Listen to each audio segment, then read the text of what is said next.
استغفر الله استغفر الله العظيم والقائم استغفر الله العظيم إلى حضرة النبي المصطفى رسول الله صلى الله عليه وسلم ثم أرواح أزواجه وذرياته وأصحابه والتابعين والتابعين لهم بإحسان إلى يوم الدين ثم إلى أرواح والدينا ومشايخنا ولأصحاب الحقوق علينا ولجميع المسلمين والمسلمات والمؤمنين والمؤمنات الشيء لله لهم الفاتحة. أعوذ بالله من الشيطان الرجيم. بسم الله الرحمن الرحيم.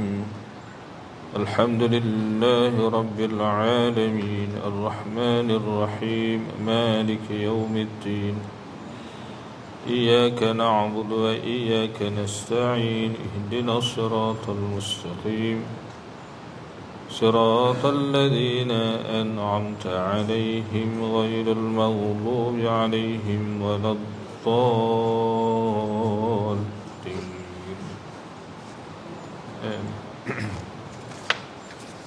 Assalamualaikum warahmatullahi wabarakatuh. Alhamdulillahi rabbil alamin. Wa bihi nasta'in ala umuri dunya waddin wa bihi nastaghfiruh wa bihi nastahdih. Assalatu wassalamu ala asyrafil anbiya'i wal mursalin sayyidina wa habibina wa syafi'ina wa maulana Muhammad وعلى آله وأصحابه وأتباعه إلى يوم الدين.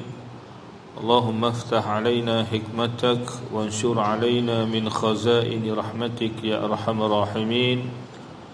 ثم أما بعد. Hadirin muslimin dan muslimat, tuan-tuan, puan-puan yang dirahmati Allah dan dikasihi sekalian, alhamdulillah wasyukurulillah. Ya, pertama-tamanya sama-sama kita sentiasa mengucapkan, memanjatkan puji serta syukur yang semulia-mulianya, yang sebanyak-banyaknya kehadrat Allah Subhanahu wa taala atas segala nikmat-nikmat kurniaan Allah yang dilimpahkan kepada kita bersama. Alhamdulillah, pada malam ini kita dapat bersama kembali untuk kita menyambung perbincangan di dalam kitab Qanun Jinayah Syar'iyyah. Baik, kita masih bincang di dalam hukum berkaitan dengan jenayah mencuri. Jenayah mencuri dalam pasal yang keempat, iaitulah jenayah sariqah, yakni mencuri. Baik, kita sambung dalam muka surat yang Rumi ini 97 ya, dalam perkara yang ke-75, iaitulah dalam untuk mensabitkan kesalahan mencuri. Bagaimana cara kaedah untuk mensabitkan kesalahan mencuri? Baik, perkara 75 ceraian 1. Kesalahan mencuri boleh disabitkan dengan adanya salah satu dari bukti-bukti berikut. Yang pertama iaitulah iqrar, yakni pengakuan daripada pencuri itu sendiri. Orang mencuri itu dia mengaku bahawa dia mencuri, bahawa dia betul telah mencuri, di mana pengakuannya itu menjadi bukti untuk mensabitkan kesalahannya mencuri. Itu jadi pengakuan iqrar daripada si pencuri tanpa dipaksa. Jadi itu boleh mensabitkan ya kesalahan, untuk dia ini disabitkan kesalahan. Itu yang pertama.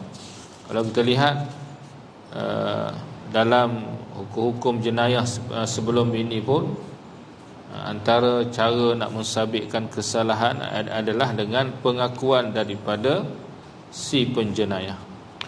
Baik, yang kedua, keterangan dua orang saksi lelaki yang adil. Saksi ini dua orang saksi lelaki yang menyaksikan, yang bersaksi bahawa dia melihat fulan bin fulan ini telah mencuri.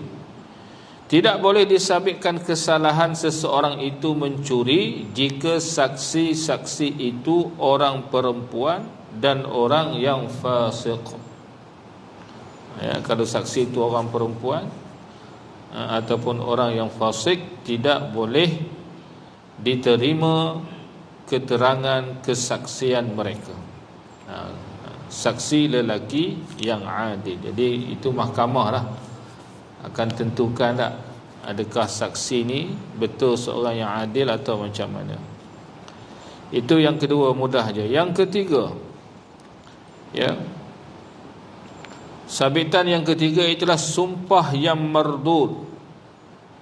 Mardud ni maknanya sumpah yang dikembalikan semula. Apa maksud? Dia terangkan, iaitu sumpah pencuri itu dikembalikan kepada orang yang mendakwa, di mana jika orang yang didakwa tadi tidak mengaku,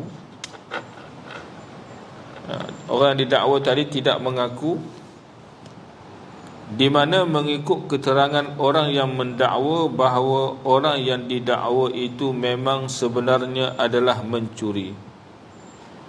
Dia maksudnya begini, ya, kalau kita lihat dalam keterangan disebut pada kita,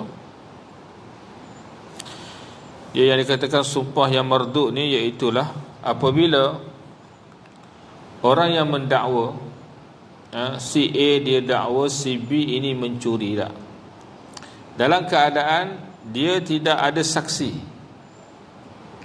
ya, orang yang menuduh ni tak ada saksi bahawa si B ini mencuri, tapi dia melihatlah orang ni, dia tahu si B ni yang mencuri. Maka dalam keadaan begitu, bila tidak ada saksi, maka yang mendakwa ini akan bersumpah. Dia akan bersumpah bahawa si B tadi telah mencuri.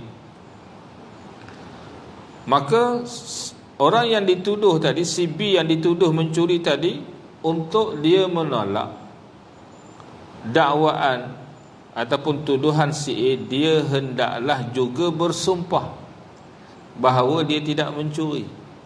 Itu ni maksud sumpah yang mardud ni. Mana dia kena balas balik sumpah itu. Tapi tiba-tiba si B ni dia tidak bersumpah bahawa dia ini tidak mencuri. Maka dalam keadaan begini, itu yang dia katakan bahawa bila si pencuri tadi tidak mahu bersumpah bahawa dia tidak mencuri, maka yang dia kata maka sumpah pencuri itu dikembalikan kepada orang yang mendakwa, yakni hakim akan menerima sumpah orang yang mendakwa. Maka pada waktu itu ianya boleh diterima sebagai sabitan kepada kesalahan mencuri. Kalau kita tengok dalam keterangan dalam kitab yang lain, dia kata maka wajib dikenakan hukuman hudud atas si pencuri tadi. Ini kerana apabila si pencuri itu takut untuk bersumpah, maka itu adalah dalil bahawa dia telah mencuri. Itu maksud sumpah yang mardud. Dalam keadaan tidak ada dua orang saksi lelaki yang adil. Baik.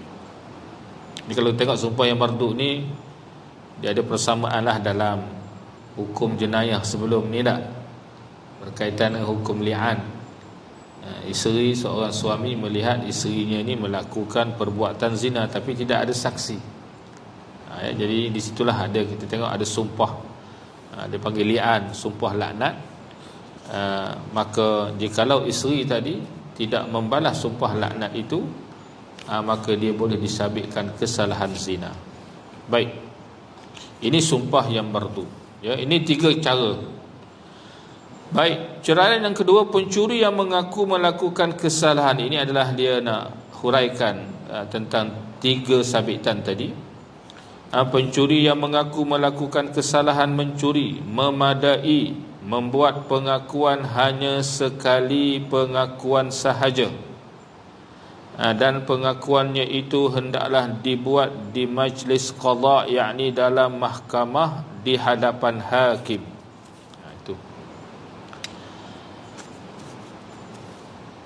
Ceraian yang ketiga untuk memastikan kebenaran keterangan saksi-saksi. Ya, dalam keadaan ada dua orang saksi lelaki yang adil. Jadi hakim tu bukan terima terus macam tu sahaja tak. Jadi untuk memastikan kebenaran keterangan saksi-saksi, bagi mensabitkan kesalahan seseorang itu mencuri, hakim hendaklah menyoal siasat saksi-saksi itu mengenai harta atau barangan yang dicuri, cara kecurian, tempat kecurian, masa kecurian dan lain-lainnya. Mudahnya hakim kena memastikan bahawa saksi tadi benar-benar melihat jenayah mencuri yang dilakukan oleh si penjenayah tadi. Dan dihuraikan lagi, hakim hendaklah juga menanyakan kepada saksi-saksi itu hubungan di antara orang yang kena curi dengan orang yang mencuri. Dalam kes ini, jika saksi-saksi tadi memberi keterangan yang berlainan di antara mereka, maka pencuri itu tidak boleh disabitkan kesalahan mencuri dan tidak boleh dijatuhkan hukuman hudud, yakni potong tangan. Jadi kalau dua orang saksi ni, saksi pertama cakap begini, saksi kedua cakap lain pula tak? Maka bila ada pertentangan dari sudut kesaksian yang diberikan, maka hakim tidak boleh menerima keterangan dua-dua ni. Maka orang yang dituduh tadi melakukan jenayah mencuri tidak boleh disabitkan kesalahan mencuri di bawah hukum kanun jenayah syar'iyah, dan dia tak boleh dikenakan hukuman hudud potong tangan. Begitu. Sebab tak cukup syarat untuk mensabitkan kesalahan. Baik. Kemudian disebut pula dalam perkara yang ke-76, pencuri yang dikecualikan dari hukuman hudud. Walaupun tadi ada disebut dah keadaan-keadaan di mana pencuri tadi boleh dikecualikan. Ini di antara perkara kalau berlaku, kalau ada dalam kes kecurian ini, maka si pencuri tadi tidak boleh dikenakan hukuman hudud. Hukuman hudud kerana melakukan kesalahan mencuri tidak boleh dikenakan dalam keadaan berikut. Yang pertama, jumlah nilai harta, nilai harta tadi atau barangan yang dicuri itu kurang daripada nisab yang disebutkan dalam perkara 73. Kita dah bincang dulu ya. Yang terakhir dulu kita bincang bagaimana tentang nisab dalam perkara 73 ya. Nisab yang boleh, maknanya jumlah yang boleh disabitkan kesalahan mencuri di bawah kanun jenayah syar'iyah. Kalau disebut dulu iaitulah tidak kurang dari 1/4 dinar atau 3 dirham. Ya, begitu, itu yang disebut. Baik.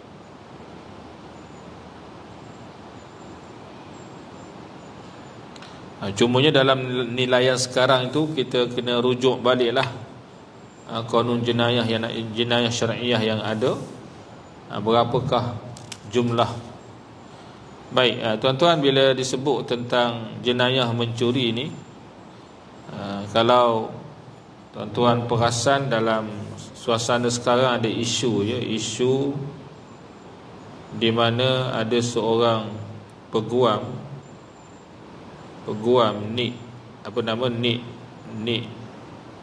Nik Azlin ke apa nama tak? Yang berlaku Nik Azlin ini, dia telah mencabar undang-undang jenayah syar'iyah yang digubal setakat ni di negeri Kelantan dan negeri Selangor. Telah dicabar bahawa undang-undang ni sebagai tidak sah, tidak berperlembagaan. Disebut tidak berperlembagaan, maknanya tidak sah, dengan alasan dia kata Dewan Undangan Negeri tidak ada kuasa untuk meluluskan undang-undang jenayah yang juga ada dalam perlembagaan, dalam undang-undang sivil lah. Dia kata undang-undang jenayah yang ada dalam Kanun Jenayah Syariah ni dia bertentangan dengan undang-undang jenayah yang ada dalam perlembagaan negara Malaysia. Jadi bercanggah dua ni. Maka dia kata bila bercanggah ni agak-agak memanglah kalau pada zahir ni kalau bercanggah tuan-tuan, yang bercanggah dengan perlembagaan inilah yang akan batal. Cuma dia pertikaikan adakah Dewan Undangan Negeri ini berkuasa untuk meluluskan undang-undang jenayah syariah ini ataupun tidak, ataupun yang berkuasa hanyalah parlimen untuk meluluskan. Jadi kalaulah dia menang tuan-tuan, maka kalau di Kelantan tu ada 20 enactment tu akan terbatal. Dia akan pergilah ke semua negeri yang ada kanun jenayah syariah lepas ni tuan-tuan. Selangor, Terengganu, mungkin Perak sendiri habislah. Dia akan, mana kesannya banyak enactment kanun jenayah syariah ini akan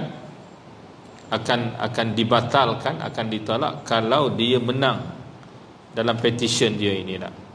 Jadi kita duk kira nak memperkasakan undang-undang Islam. Dia pergi buat petition mempertikaikan keabsahan undang-undang itu sendiri.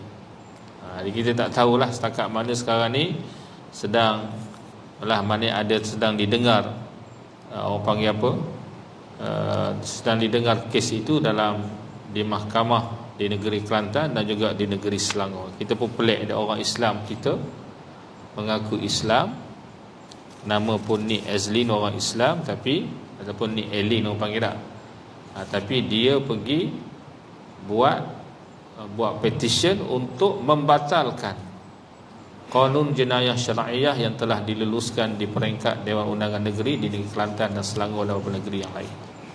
Baik. Tapi sebenarnya kita tak pelik kalau tengok latar belakang dia, sebab dia buat benda yang macam ni. Dia ni orang yang kuat dalam sistem ini Islam tuan-tuan. Dia pun cerita bangga-bangga. Dia kata saya ni kat rumah jadi imam pada suami saya. Suami dia mu'allaf, dia kata lah. Dia jadi imam. Dan dia pun kata undang-undang Islam ni undang-undang yang tidak adil, sebab tak bagi hak sama rata antara lelaki dengan perempuan. Kalau orang lelaki boleh jadi imam, orang perempuan pun boleh jadi imam juga, dia kata. Kalau Nik Elin datang kampung bahagia tuan-tuan, dia minta jadi imam nanti tak.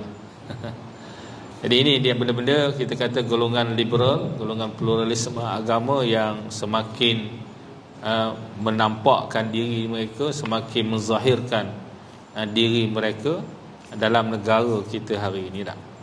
Baik. Jadi dalam pada kita duk bincang tentang hukum hudud apa itu, kita juga kena melihat dalam kes yang berlaku inilah. Kita pun kena doa jugalah, moga-moga pihak kerajaan negeri-negeri yang terbabit ini berjaya untuk maknanya menolak petition yang dibuat oleh peguam ini tak. Baik.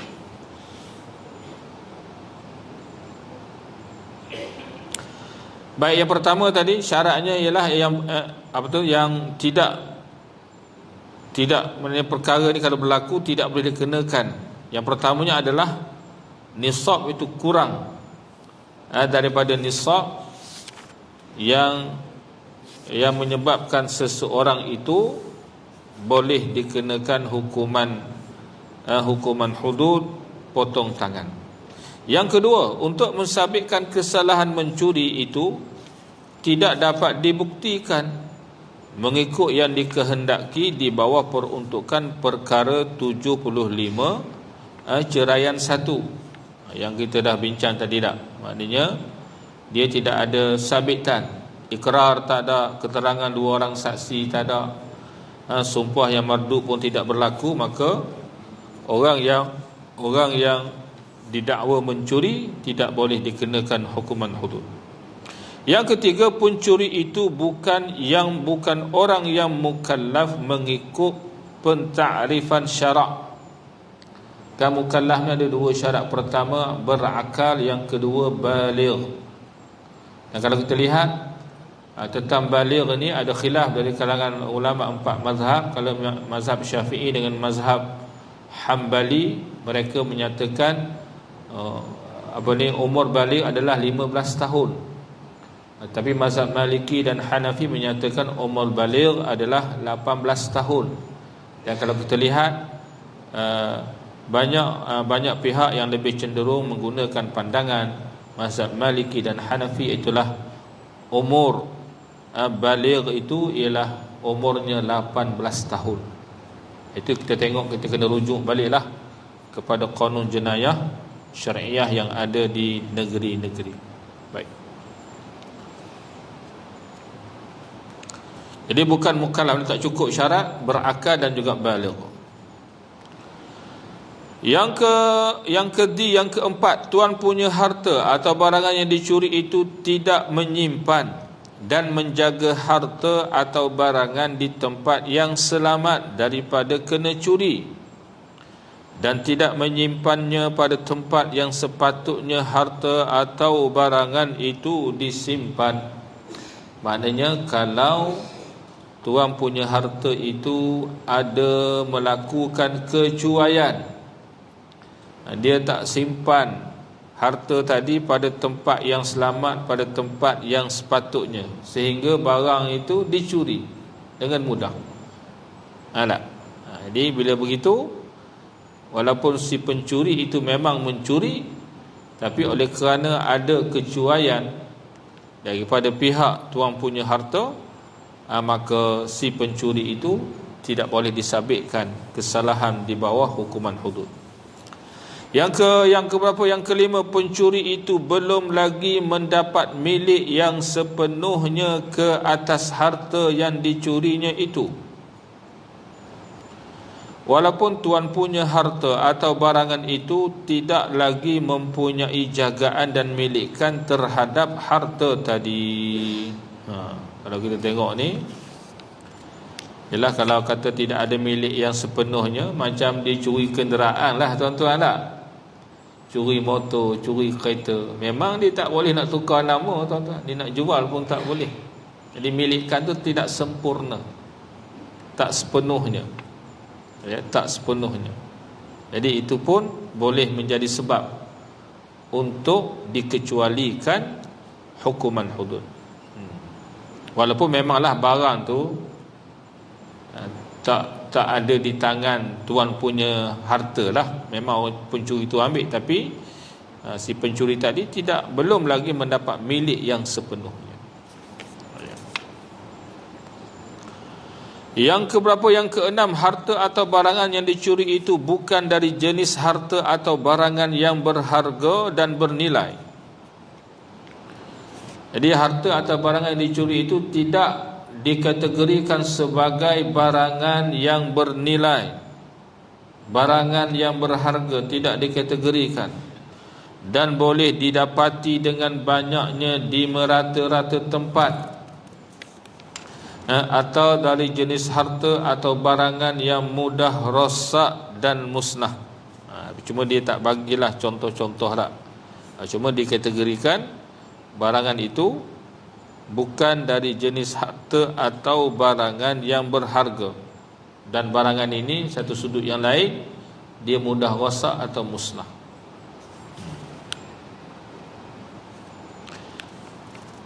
Yang ketujuh, harta atau barangan yang dicuri itu tidak memberi apa-apa faedah dan tidak bernilai mengikut hukum syarak. Ada benda, barangan tuan-tuan, menurut pandangan hukum syarak ianya tidak bernilai dan tak ada faedah. Apa contoh? Seperti alat-alat hiburan atau minuman-minuman yang memabukkan. Itu ya. Alat-alat hiburan atau minuman-minuman yang memabukkan.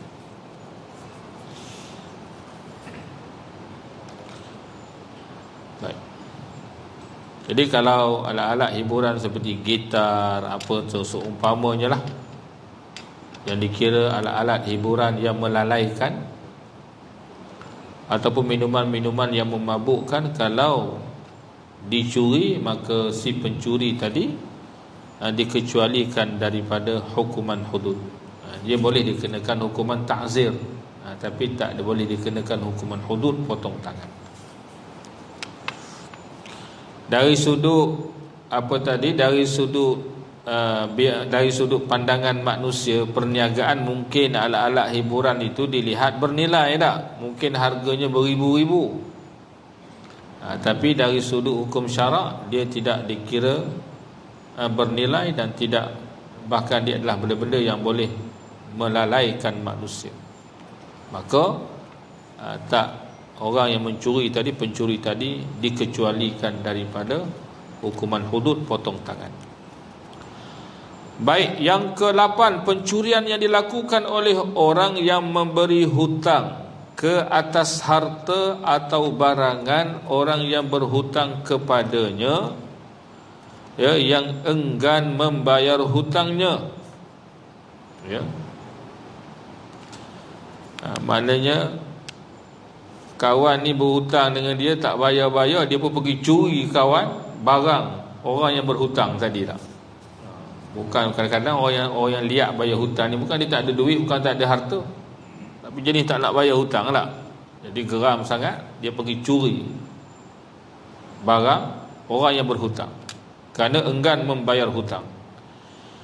Dan dia kata, di mana jumlah nilai harga harta atau barangan yang dicurinya itu tidak melebihi dari jumlah hutang orang tadi, dan tidak melebihi pula dari nisab. Dengan syarat juga, dia yang dicuri itu tak lebih daripada jumlah hutang. Tak lebih daripada jumlah hutang orang yang mencuri, orang yang berhutang dengannya. Contoh, kalau dia hutang 1,000, dia pergi ambil, curi balik barang, dia curi barang kawan tu yang berjumlah 800 contohnya tak, maka itu tidak melebihi lagi jumlah hutang orang tadi, ya. Dan dia kata, dan tidak melebihi pula dari nisab. Cuma kalau daripada nisab ini kita kena lihat balik lah, kena lihat balik, kita kata apa itu, nilai semasa nisab,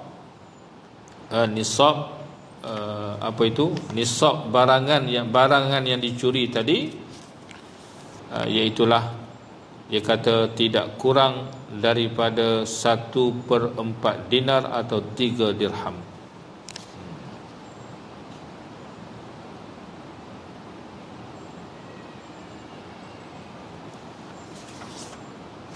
Baik.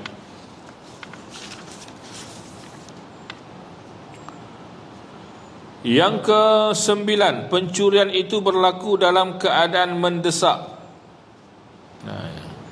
keadaan terdesak, keadaan terpaksa, seperti di dalam peperangan, di masa sangat lapar dan dahaga, ketika dalam keadaan menghidap penyakit, dan di waktu datang bencana alam. Maknanya si pencuri itu, dia mencuri pada waktu itu adalah keadaan yang sangat mendesak. Dalam waktu perang, waktu kekurangan, memang dia pun tak ada, mudahnya kalau dia pun terdesak, tak ada duit, tak ada apa-apa untuk membeli barangan-barangan keperluan. Ketika dia sakit, ketika datang bencana alam, jadi kalau dalam keadaan terdesak seperti itu, si pencuri ini boleh dikecualikan daripada dikenakan hukuman hudud, potong tangan. Jadi maksudnya hakim akan melihat latar belakang keadaan, dan juga keadaan sekeliling, dan juga keadaan si pencuri tadi, kenapa dia mencuri. Sebab tuan-tuan, dalam negara kita pun ada kes-kes yang begini tak? Ada yang mencuri itu kerana terdesak, curi susu bayi, kerana dia tak cukup wang untuk beli, terpaksa mencuri, ditangkap, masuk penjara tuan-tuan. Yang mencuri berjuta-juta tak masuk-masuk penjara lah. Itu masalah. Baik. Yang curi sikit-sikit ni mudah sangat kena masuk penjara. Tapi dia mencuri itu dalam keadaan dia terdesak. Dia terdesak. Baik.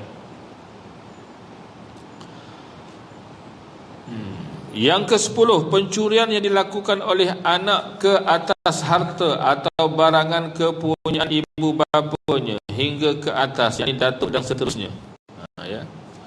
Curi dalam keluarga itu, anak curi harta bapa dia, harta datuk dia. Atau pencurian yang dilakukan oleh ibu bapa ke atas harta atau barangan kepunyaan anaknya hingga ke bawah, yakni bapa curi harta anak ataupun bapa curi, datuk curi harta cucu. Jadi kalau dalam keluarga ni daripada anak curi harta bapa dan ke atas, datuk nenek dia, ataupun daripada atas curi harta ke bawah. Sebab tuan-tuan di sana kenapa boleh dikecualikan daripada hukuman hudud, kerana di sana ada perbincangan tentang pemilikan harta itu sendiri. Adakah harta anak itu ada harta ataupun ada hak pemilikan harta bagi anak dalam harta bapa dia? Ada perbincangan. Begitu juga pemilikan harta si bapa dalam harta anak-anak dia. Sebab itulah bila pencurian itu berlaku di kalangan keluarga yang disebutkan tadi, maka ianya pencuri tadi boleh dikecualikan daripada hukuman hudud potong tangan. Baik. Sebab kalau kita tengok dalam hukum qisas, nanti akan sampai nanti, kalau seorang bapa dia bunuh anak dia, bapa ni tidak dikenakan hukuman qisas bunuh balik. Dia tak kena. Ya. Dia akan dikenakan hukuman yang lebih ringan daripada dia tidak dikenakan hukuman qisas bunuh balik. Kenapa? Kerana anak itu dikata kena, antara alasannya kerana bapa itu menjadi sebab kewujudan anak itu sendiri. Bukan kata dia akan terlepas dari hukuman yang lain, dia tidak akan terlepas. Cuma dia tidak akan dikenakan hukuman qisas kategori yang pertama tadi, iaitulah hukuman bunuh balik. Yang ke-11, pencurian yang dilakukan oleh suami ke atas harta atau barangan kepunyaan isterinya. Suami curi barang milik isteri, atau pencurian yang dilakukan oleh isteri ke atas harta atau barangan kepunyaan suaminya, ataupun isteri curi barang suami. Suami isteri pula tuan-tuan. Itu pun ada perbincangan dari sudut pemilikan harta tadi. Harta suami ni ada ke milik isteri, ada harta isteri ada ke milik suami. Sebab itulah kalau berlaku di antara suami isteri, itu pun dikecualikan daripada hukuman hudud potong tangan. Yang ke-12, pencuri itu mencuri harta atau barangan kepunyaan Baitul Mal. Dia curi harta Baitul Mal, tuan-tuan. Yalah, hari ni kalau kita lihat susahlah nak curi harta Baitul Mal ni, sebab harta sekarang mungkin disimpan dalam bank lah tak? Dalam bank, mana dia tak adalah macam dulu disimpan dalam kita kata dalam store, dalam tempat simpanan. Jadi kalau pencuri itu dia boleh ceroboh masuk, dia boleh ambil harta-harta milik Baitul Mal, mana harta milik kerajaan, begitu. Yang ke-13, tuan punya harta yang dicuri itu tidak mengaku bahawa harta atau barangan yang dicuri itu kepunyaannya, sekalipun pencuri tadi telah membuat pengakuan bahawa harta atau barangan yang dicurinya itu adalah kepunyaan orang itu. Ada juga macam tu lah. Si pencuri ni curi barang A ni lah. Tiba-tiba A ni kata ni bukan barang saya ni, dia tak mengaku. Walaupun si pencuri kata dia mengaku, saya memang mencuri dan barang ni saya curi daripada si A ni. Tiba-tiba si A ni tu tak mengaku bahawa barang itu adalah barang milik dia. Jadi macam mana maka bila barang tu seolah-olah tidak ada tuan empunya, maka tidak boleh disabitkan, tidak akan dikecualikan hukuman hudud. Wallahu a'lam, mungkin ada keadaan begitu boleh berlaku tak. Yang ke-14, pencurian itu dilakukan oleh sekumpulan orang yang memperoleh bahagian tiap-tiap seorang setelah dibahagi-bahagi harta atau barangan yang dicuri tadi sesama mereka, tidak sampai nilai harganya senisab, sebagaimana yang disebutkan dalam perkara 73. Maksudnya si pencuri ni dia mencuri berkumpulan. Dia pakat 6 orang dah mencuri. Pakat curi 6 orang ni, kemudian lepas curi ni dia bagilah, bagi 6. Bila bagi 6 tu, setiap orang yang dapat bahagian tu tak sampai nisab. Tak sampai nisab yang boleh dikenakan hukuman hudud potong tangan. Kalau kita kata contohlah nisab tu 2,000, bila bagi-bagi dapat 1,500 seorang je. Kali 6 contohnya lah.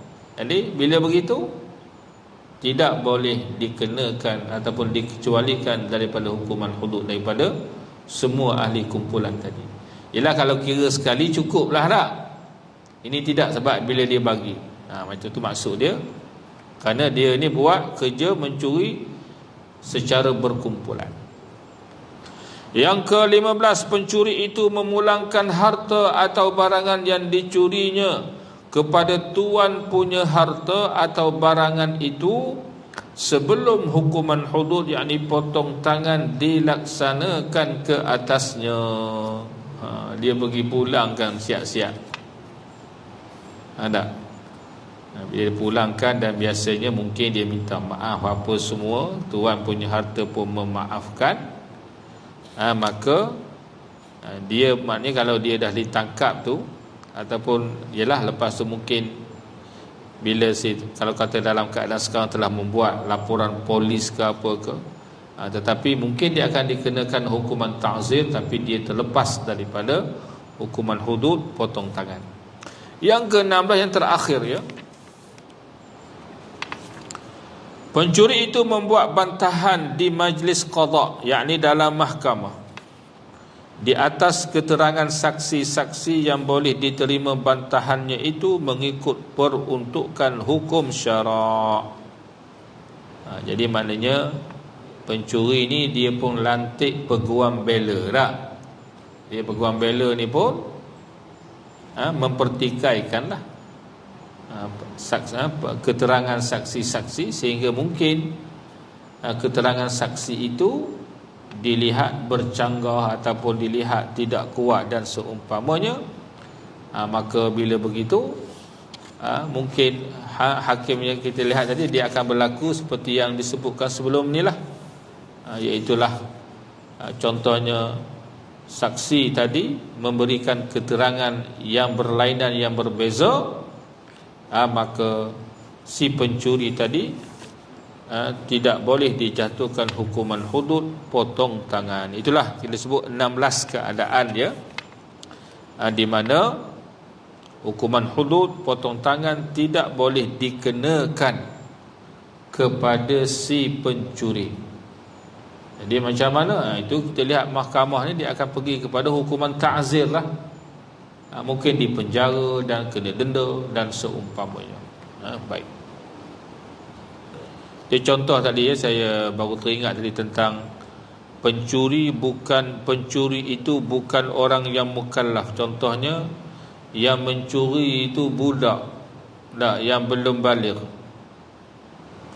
Jadi kalau kita lihat dalam peruntukan dalam kanun jenayah syar'iyah, kalau pencuri yang belum baligh ini mencuri, dalam setengah keadaan ibu bapanya itu boleh dikenakan hukuman. Maknanya mahkamah boleh denda dengan peruntukan yang ada. Dia boleh denda mak bapak budak ni dengan alasan mak bapak ni telah cuai dari sudut menjaga dan mendidik anaknya sehingga terlibat dengan jenayah mencuri. Budak ni dia tidak juga dikenakan hukuman hudud, cuma dia akan dikenakan boleh juga dikenakan hukuman ta'zir, ataupun dia boleh dilepaskan, itu menurut mahkamah lah nanti. Cumanya ada peruntukan yang saya baca itu disebut ibu bapa boleh dikenakan, disabitkan kesalahan kerana cuai, kerana membiarkan, tidak mengawal anak-anak mereka yang masih belum baligh tadi, yang masih di bawah, kita kata di bawah jagaan mereka sepenuhnya. Baik. Hukuman kerana kesalahan mencuri. Ini bentuk hukumannya, kita lihat sikit ya. Bentuk hukuman. Kalau kata mencuri ini potong tangan manalah. Ya. Sesiapa yang melakukan kesalahan mencuri kecuali dalam keadaan yang disebutkan dalam perkara 76 yang ada sampai 16 tadi ya, 16 perkara tadi. Jadi kalau dia dah sabit kesalahan, jenayah mencuri telah sabit kesalahan, wajib dikenakan hukuman hudud sebagaimana yang dikehendaki oleh hukum syarak. Ya. Kan kita pernah dengar kisah apabila ada seorang sahabat tu, bila diminta oleh seorang yang ada kedudukan di Madinah, bila anaknya itu ditangkap salah mencuri dan dijatuhkan hukuman hudud potong tangan. Jadi kawan ni jumpalah sahabat yang baik dengan Nabi, minta bercakap dengan Nabi, minta ringankan hukuman. Ada. Maka diceritakan bila sahabat ni minta sebagai wakil tadi, minta ringankan hukuman, diceritakan merah padamlah wajah Nabi kerana marah, dan Nabi menyatakan, wallahi demi Allah, law kanat Fatimah bintu Muhammad sariqat laqata'tu yadaha. Kalaulah Fatimah binti Muhammad itu mencuri dan sabit kesalahan mencuri, maksudnya aku akan potong tangan dia. Kalau anak aku pun aku potong, dia kata. Ini kan anak orang lain tak? Macam Nabi begitu tegas dalam melaksanakan hukuman hudud yang disyariatkan, yang diperintahkan oleh Allah. Baik. Disebut pada kita yang pertama, mencuri kali yang pertama. Maksudnya kalau dah sabit kesalahan dan dia mencuri kali yang pertama, hendaklah dipotong tangan kanannya. Potong kat mana ni? Kat pergelangan ni. Tak, kat pergelangan tangan kanan. Dia sabit kesalahan mencuri kali pertama. Ya. Yang kedua, mencuri kali kedua, hendaklah dipotong kaki kirinya. Ya. Tadi tangan kanan tuan-tuan, curi lagi, potong kaki kiri pula. Bukan kata potong dekat siku pula, tidak. Dipotong selak kaki kiri pula. Kali kedua. Mencuri kali ketiganya dan berikutnya, hendaklah dikenakan hukuman ta'zir dan dipenjarakan sehingga dia bertaubat. Maknanya tuan-tuan,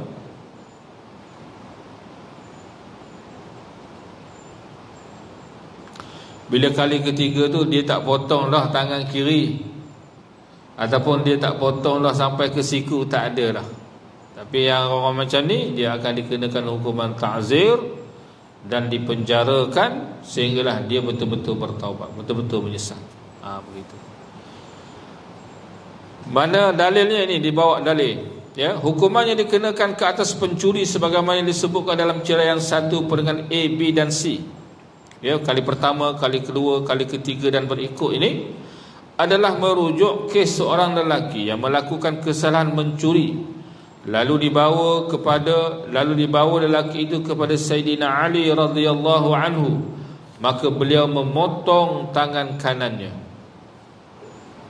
Potong tangan kanan. Kemudian lelaki itu mencuri lagi pada kali yang kedua dan dibawa pula kepada Sayyidina Ali, maka beliau memotong kaki kirinya. Beliau jatuhkan hukuman potong kaki kiri.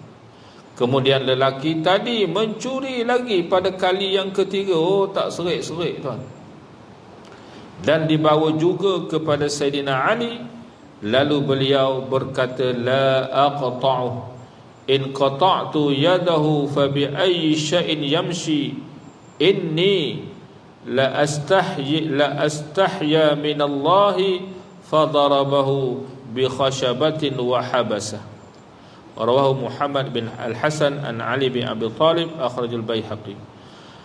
Sayyidina Ali kata apa? Aku tidak akan memotong tangan kiri dan kaki kanannya. Jika aku potong tangannya ataupun potong juga kakinya, dengan apakah dia akan berjalan?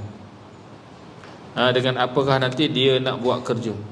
Sesungguhnya aku sangat malu terhadap Allah di atas tindakan aku itu. Kalau aku potong pula tangan kiri dia, potong pula kaki kanan, aku rasa sangat malu kepada Allah.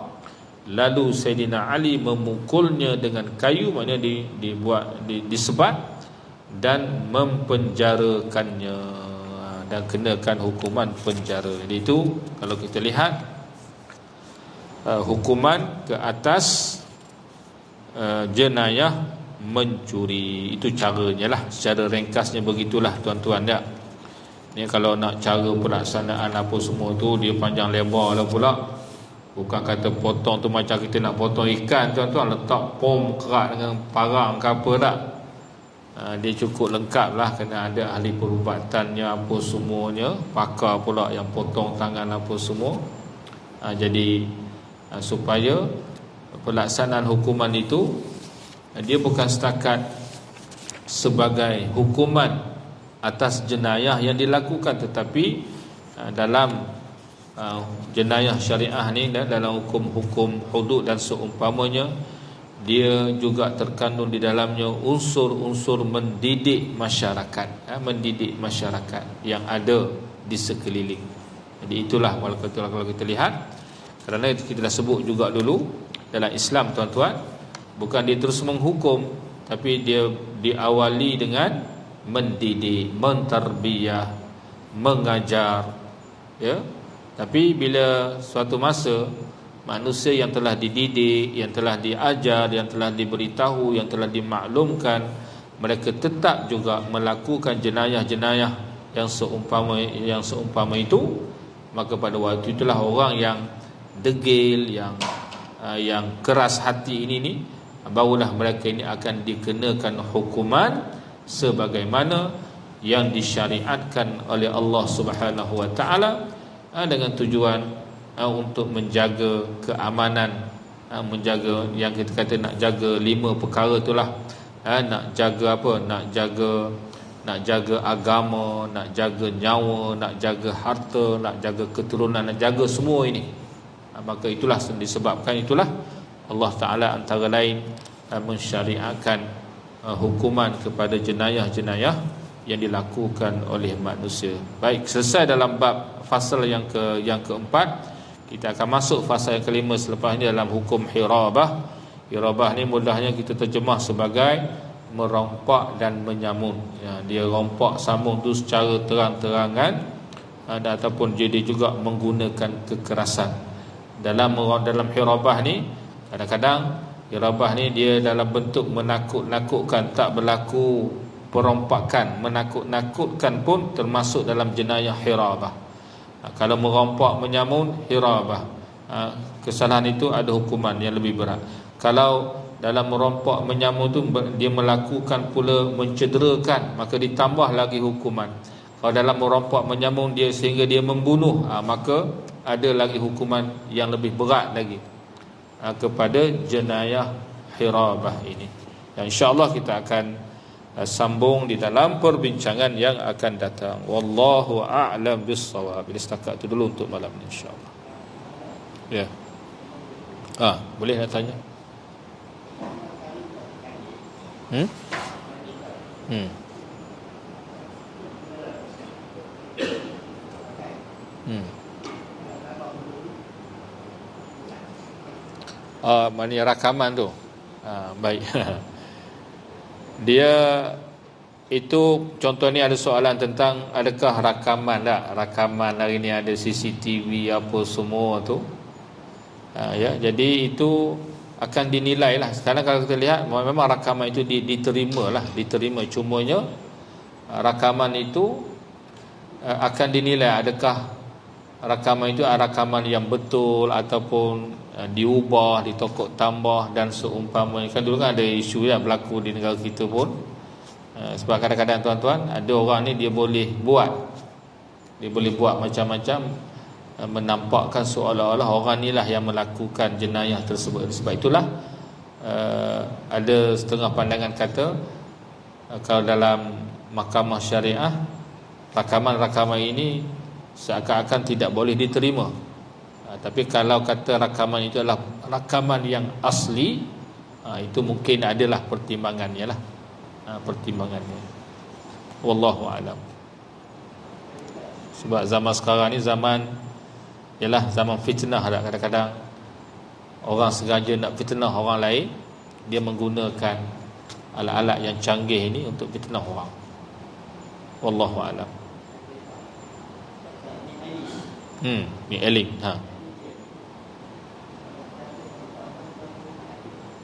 Macam mana?